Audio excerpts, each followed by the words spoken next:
ठेका का नाम आप लोग सुने होंगे। ठेका, एक ठेका का नाम संगीत कलाकार लोग अलग ही सुने होंगे, जो अब बिहार में बंद हो गया है। वो भी एगो ठेका होता था। और यहाँ पर ठेका, प्रत्येक ताल में कुछ निश्चित बोल समूह होते हैं जिसे ठेका कह करके पुकारा जाता है। प्रत्येक ताल का जो है कुछ निश्चित बोल समूह होता है। जैसे अब किसी भी ताल का आपको इंटरव्यू में जाइएगा तो एग्जामिनर पूछेगा, ठीक है, दादरा का ठेका दीजिए।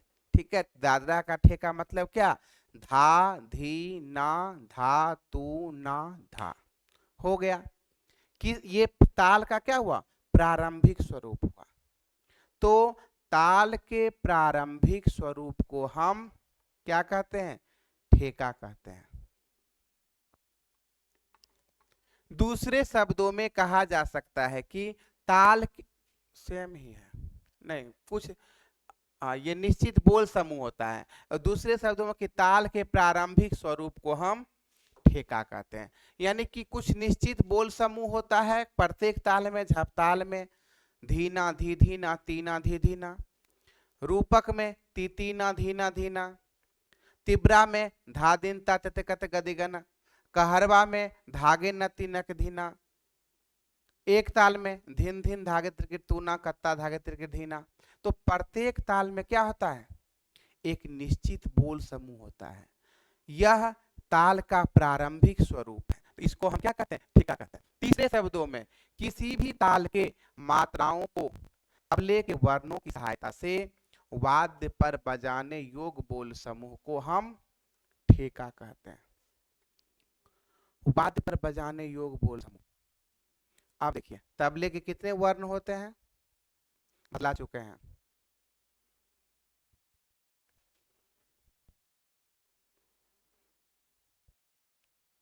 तबले के 10 वर्ण होते हैं। बहुत अच्छा।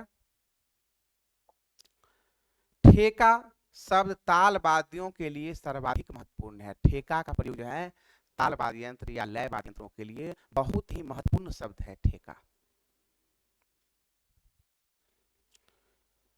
इसी के द्वारा तालों की मात्रा, विभाग, ताली, खाली आदि को दर्शाए। यानी कि ताल की मात्रा, विभाग, ताली, खाली आदि को हम किसके द्वारा दर्शाते हैं, तो ठेका के द्वारा ही दर्शाते हैं। ताल के प्रारंभिक स्वरूप को क्या कहते हैं, तो ठेका कहते हैं। किसी भी ताल का ठेका निश्चित होता है क्या, बिल्कुल सही है। साथ किसी भी ताल का ठेका एक ही आवृत्ति आवर्तन का होता है। ये भी क्वेश्चन बहुत गया है कि किसी भी ताल का ठेका होगा वह अधिकतम एक आवर्तन का होगा। अगर आपको कहे कि आप 3 ताल का ठेका सुनाइए, एग्जाम में मान लीजिए इंटरव्यू में गए और एग्जामिनर आपको बोल दिए कि 3 ताल का ठेका सुनाइए, तो 3 ताल का ठेका जब आप सुनाइएगा तो क्या, धा धिन धिन धा धा धिन धिन धा, धा तीन तीन ता ता धिन धिन धा धा, हो गया। धा से शुरू किए, धा पे खत्म हो गया। ये आपका 3 ताल का ठेका। धा ताल का ठेका बोला, धी ना धी धी ना ती ना धी धी ना, खत्म। तो ठेका जो होता है एक आवृत्ति या एक आवर्तन का ही होता है। ठेका चक्रदार घूमता है। अब देखिए हिंदुस्तानी संगीत की ताल जो है वह चक्रदार घूमता है। चक्र, चक्र मतलब चक्कर, राउंड, इसको गोलाकार भी कर सकते हैं, सम से सम तक। और पाश्चात्य ताल पाश्चात्य ताल में जो है ताल को टाइम सिग्नेचर के नाम से जाना जाता है। तो पाश्चात्य ताल जो होती है वह लंबवत आती है। हिंदुस्तानी संगीत में क्या है कि राउंड घूमता है। जैसे कि अब धा दिन धिंदा धा दिन धिंदा धा तीन तीन ता दिन धिंदा, एक आवर्तन हुआ, फिर उसको क्या होता है, रिपीटेशन, धा दिन धिंदा धा दिन धिंदा धा दिन दिन ता दिन धिंदा धा दिन धिंदा धा दिन धिंदा ता दिन धिंदा धा दिन धिंदा धा दिन धिंदा धा दिन तीन ता दिन धिंदा। ये आपको जो है घूमता रहता है गोलाकार। लेकिन पाश्चात्य संगीत में आवर्तन नहीं होते हैं। पाश्चात्य ताले जो है शुरू हुआ तो एक ही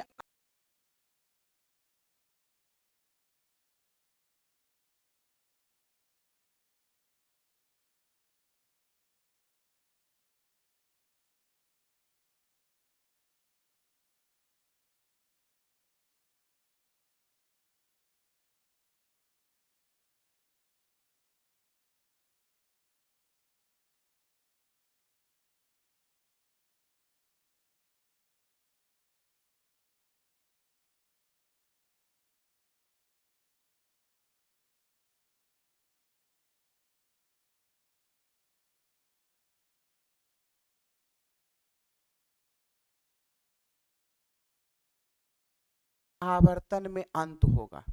पाश्चात्य संगीत की ताल में आवर्तन नहीं होते हैं, हिंदुस्तानी संगीत की ताल में आवर्तन होता है। उसी के अनुसार ताल का वादन एवं पहचान किया जाता है। अब किस ताल का वादन एवं पहचान किसके अनुसार किया जाता है? तो ताल का वादन जो है वो ठेका के अनुसार किया जाता है। ठेका किसी भी, अब धाधि ना धातु ना, किस ताल का ठेका है बताइए? धा धी ना धा तू ना धा, किस ताल का ठेका है?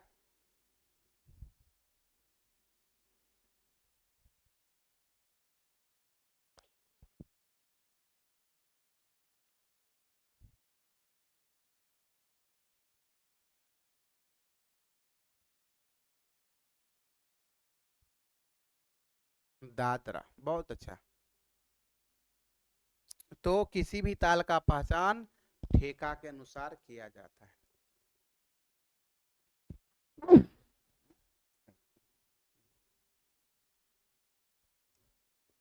ठेका फारसी भाषा का शब्द है। ये भी संगीत में जो है अधिकतर फारसी भाषा का प्रयोग हुआ है, क्योंकि यहाँ तो है यमन फारस के लोग ही आकर के हिंदुस्तानी संगीत को क्या हुआ, बदल दिए हैं। तो अधिकतर जो है संगीत में, हिंदुस्तानी संगीत में फारसी भाषा का शब्द हुआ है। कर्नाटकी संगीत में अधिकतम संस्कृत भाषा का शब्द हुआ है। अपने यहाँ का जो है मूल संगीत जो है वो कर्नाटकी संगीत है, अपने हिंदुस्तानी संगीत तो मिश्रित संगीत है। तो ठेका जो है वह फारसी भाषा का शब्द है, जिसका सर्वप्रथम उल्लेख 1857 ईस्वी में मोहम्मद सादिक अली खां के द्वारा रचित ग्रंथ शरम ए इसरत में मिलता है। शरम ए इसरत की रचना कब की गई? तो 1857 ईस्वी में की गई। जिसके लेखक कौन है? तो मोहम्मद सादिक अली खां है। 1857। अब इसी को पूछेगा, शरम ए इसरत के लेख की रचना किस शताब्दी में की गई? क्या होगा उत्तर बताइए? शरम ए इसरत की रचना किस शताब्दी में की गई? हम शताब्दी पूछ रहे हैं, ईस्वी नहीं।